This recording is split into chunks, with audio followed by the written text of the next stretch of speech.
Hello, everyone. Let me just first say that I apologize for looking a hot ass mess, but I wanted to shoot this video in real time to talk to you about 0 point.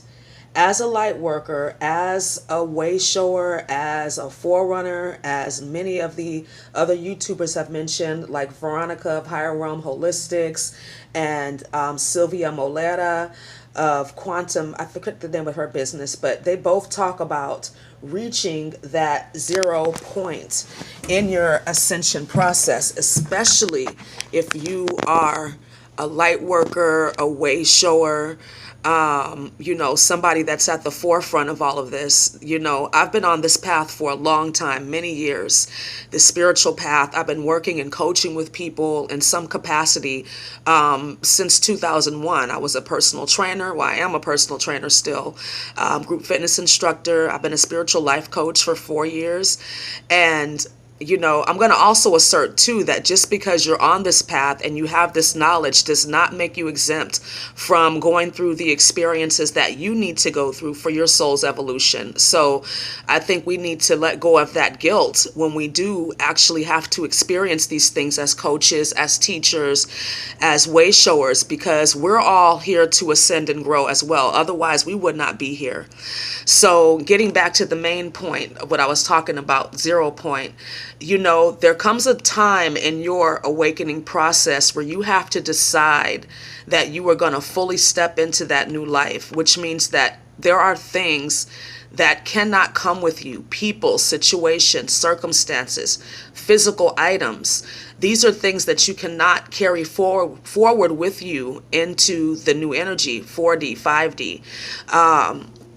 And when you try to do it, when you resist, it just creates more and more struggle, creates more and more challenges and difficulties in your life. When you can completely surrender and allow the process to happen, you would have a much easier time. Now, I know that it's scary, because ultimately we don't want to feel pain. I think that's the main thing. That's the main reason why some people are choosing not to awaken at this time, or they are being forced to awaken, from outside circumstances, because they don't want to experience pain. They don't want to heal their own pain. They don't want to explore those deeper, darker aspects of themselves. And I mean, and especially in the past year and a half, when we've had Jupiter in Scorpio, I mean, Scorpio is about the underworld. Scorpio is about, that those deeper, darker aspects, the taboo things about ourselves that we don't want anybody to know about. I honestly feel it's my professional opinion that Scorpio also rules the ego.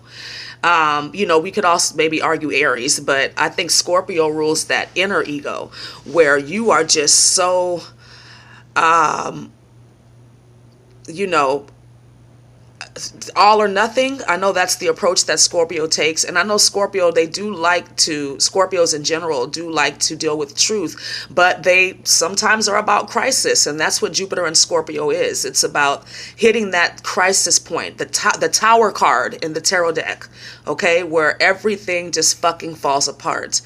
But you have to get rid of the old to have new life. I mean, think about when I'm vegan, so I talk about, or I know about composting, and how when you take your vegetable scraps and anything that's dead and decaying and put it in a bin, it turns into this positive, like nourishing food source for the new plants to grow. But you can't take that compost and put it in the garden and expect it to grow because it's already dead.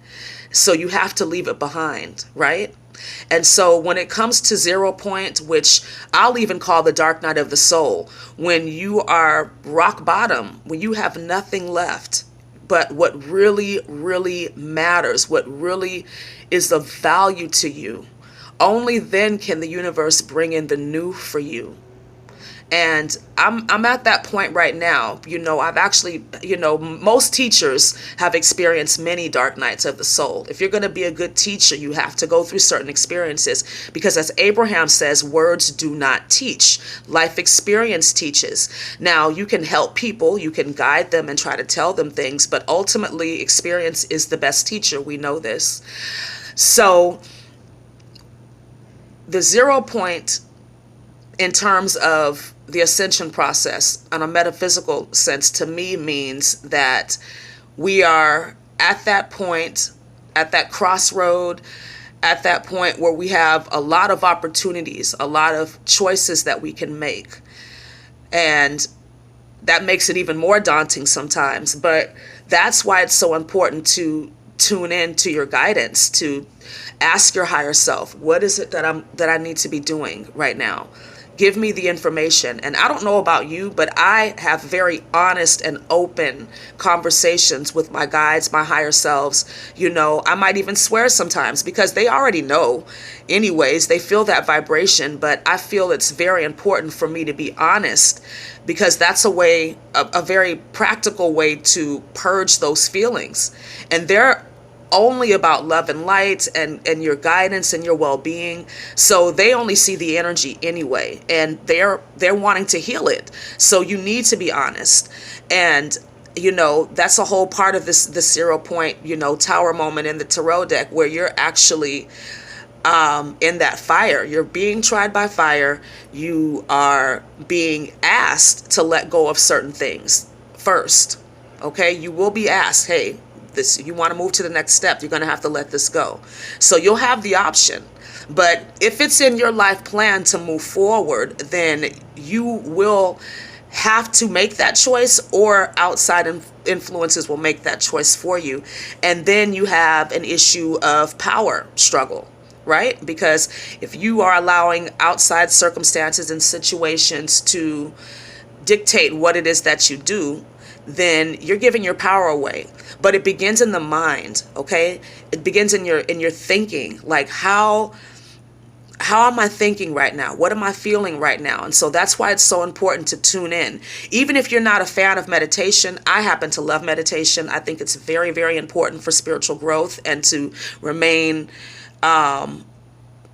balanced and in harmony on this journey. But if you don't like meditation, you can still take a few seconds every now and then just to stop and check in with yourself. How am I feeling right now? What am I thinking right now? Because our thoughts are creating our reality, and we get bombarded with distractions. I said this in my last video. Completely bombarded. I mean, there's negativity everywhere. So don't fall into that trap either, that we're supposed to only focus on love and light. It's almost impossible sometimes. I mean, you can't even go into a grocery store and buy your groceries without seeing about 50 different candy bars by you, and soda pop, and potato chips, and lighters, and cigarettes, and all these different things that we know are not serving us. They might taste good, they might make us feel good, but you ultimately know they're not serving you in any positive way whatsoever. And it's actually preventing you from moving forward in this ascension process, in my opinion, because you are what you eat on a physical level. Where our bodies aren't going anywhere. We're just moving into new energy. So we still have the physical body, okay? It's not completely crystalline yet, and we need to take care of ourselves. So again, I digress, but getting back to this 0 point energy that I'm talking about, like right now I'm purging, I'm crying, because I have some decisions I need to make, and they're not easy decisions. And when you're going through difficulties and challenges, oftentimes it makes other people around you, that are close to you, that are in your circle, it makes them uncomfortable. So, the ones that help will try to help, but then the others will back off. And even sometimes the people that help you initially will back off as well, because it makes people uncomfortable. You're triggering them. You know, you're triggering something inside of them that's maybe making them ask themselves, oh, what if this were me? Or I'm glad it's not me. So then there's the judgment. So ultimately, all of this is happening for everybody's highest good, for everybody involved, even though we might not see it, even though it fucking sucks sometimes, because all you want to do is live a life of love and clarity and peace, especially if you've been on this path for many years like I have. I mean, we're like, where is the prize? Have we been doing this all in vain? Has this been, you know, a waste of my time? And then you'll hear answers like, well, time doesn't exist. You'll hear things like, well, you know, it's happening this way because of your thinking. And that's mostly true. That's mostly true. However, we cannot negate that there is darkness in this world, or as the Christians say, there is a devil loose.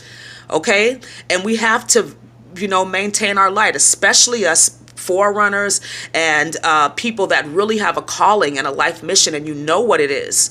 There's a lot of us that don't know, but I'm very clear about what my life mission is. I've had, you know, but I was seduced like a lot of other people are, you know, who know what they're doing, but you get distracted. You allow yourself to get distracted by social conditioning. That's a big one, because, you know, there's parts of this ascension process that don't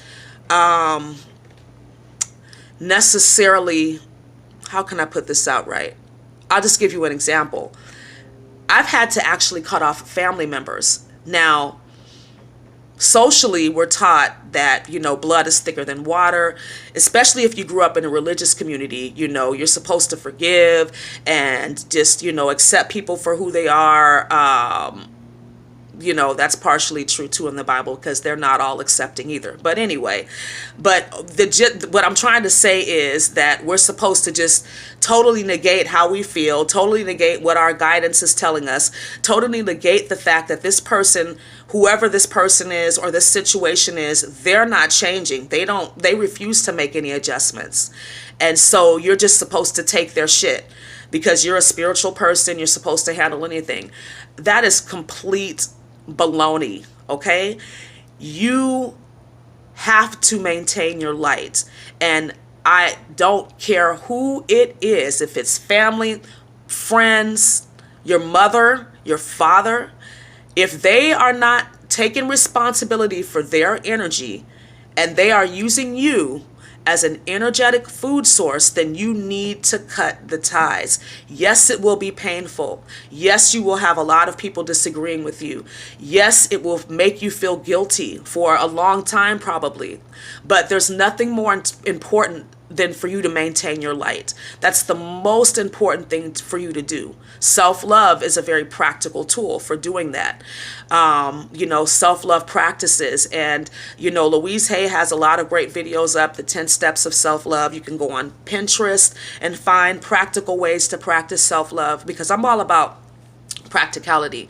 You know, I'm a Sagittarius. I see the bigger picture, but I also have a lot of, you know, have some Virgo in my chart. So I like to know, okay, what steps do we need to take? What is it that we need to do to make this happen?